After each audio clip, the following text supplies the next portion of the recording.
Day 573, Friday, January 17th. Zephaniah 2, 1-15, NKJV. Gather yourselves together, yes, gather together, O undesirable nation, before the decree is issued, or the day passes like chaff, before the Lord's fierce anger comes upon you, before the day of the Lord's anger comes upon you. Seek the Lord, all you meek of the earth, who have upheld his justice. Seek righteousness, seek humility. It may be that you will be hidden in the day of the Lord's anger. For Gaza shall be forsaken, and Ashkelon desolate. They shall drive out Ashdod at noonday, and Ekron shall be uprooted. Woe to the inhabitants of the seacoast, the nation of the Cherethites! The word of the Lord is against you, O Canaan, land of the Philistines. I will destroy you, so there shall be no inhabitant. The seacoast shall be pastures with shelters for shepherds and folds for flocks.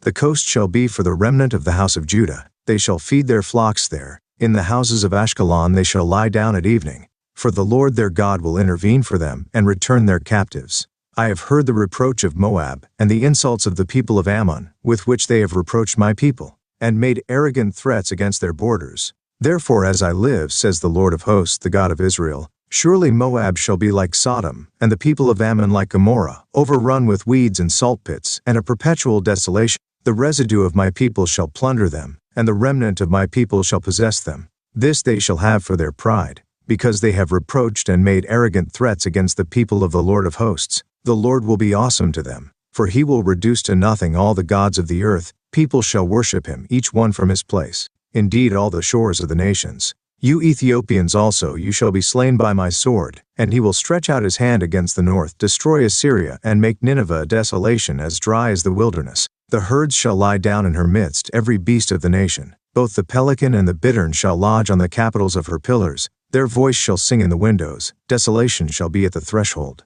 For he will lay bare the cedar work. This is the rejoicing city that dwelt securely, that said in her heart, I am it, and there is none besides me. How has she become a desolation, a place for beasts to lie down?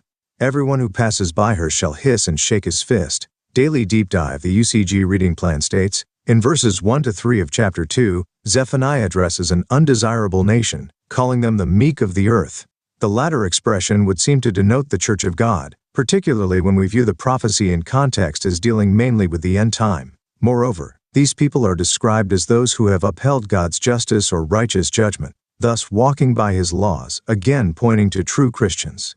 The church is described as a spiritual nation in the New Testament, 1 Peter 2:9-10, and it is certainly undesirable in the eyes of the world, as God's people are, as Christ was, despised, hated, and persecuted by the world. See John 15:18-20. If these Christians will gather together, Zephaniah 2:1, compare Hebrews 10:25, seek God in prayer and study of his word, see Zephaniah 2:3, and seek righteousness, obedience, and humility, same verse, they have an opportunity to be hidden and protected during the time of God's punishment.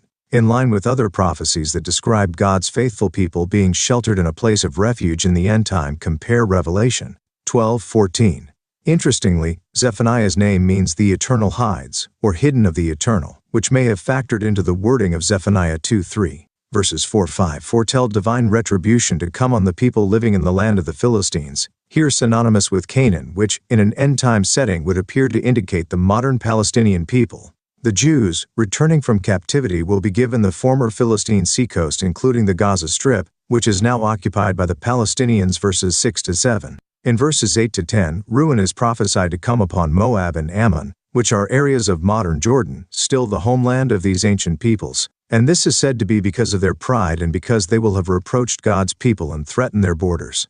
It is not clear whether the reproached and threatened people of God here are the physical Israelites or the spiritual people of God referred to in verses 1-3. If the latter, the whole passage would seem to be parallel with Isaiah 16, where Moab is apparently punished for refusing to hide God's outcasts. See highlights for Isaiah 16. Verse 11 again shows the passage to be primarily an end-time prophecy, as people from all the shores of the nations will come to worship God after he utterly wipes out idolatry. The chapter culminates with judgment against Assyria and its capital city Nineveh, verses 13-15. Babylon and other forces conquered ancient Assyria and laid waste to her proud capital in 612 BC. No doubt this prophecy did in part refer to that ancient overthrow, as it was yet a few years away when Zephaniah wrote.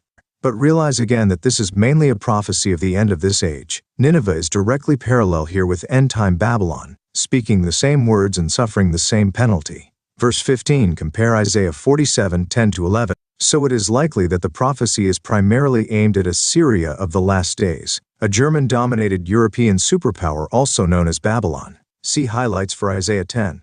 And its future seat of power. The prophet Nahum, as we will later see, prophesied against Nineveh around this time too. And in his prophecy there is also a very close parallel between Assyria and end-time Babylon. And